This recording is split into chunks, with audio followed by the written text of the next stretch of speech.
দেখেন, এটা আসলে আমি বলবো না এটা আদনানের কিংবা ওর টিমের কিংবা আমার কোনো অর্জন, এটা আমাদের দেশের অর্জন। কারণ কান চলচ্চিত্রে বাংলাদেশের নাম বা বাংলাদেশের একটি ফিল্ম প্রথমবারের মতো মেইন কম্পিটিশনে সিলেকশন পেয়েছে।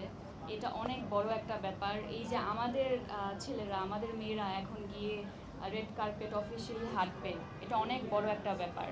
এবং আমি আলী দেখেছি, দুর্দান্ত কাজ মনে হয়েছে। আপনারাও খুব শীঘ্রই আসলে এটা দেখতে পারবেন।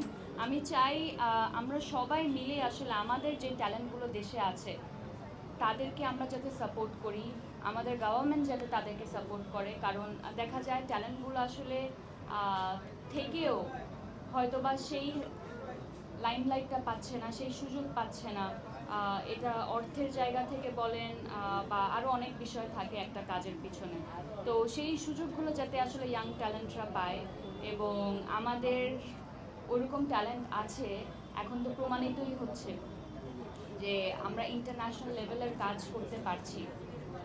আমি আলী ধরেই বলি, এত এত দেশ, মানে আমি যতটুকু জানি 4,500-এরও বেশি শর্ট ফিল্ম জমা পড়েছিল কান চলচ্চিত্র ফিল্ম ফেস্টিভ্যালে। তো সেই জায়গা থেকে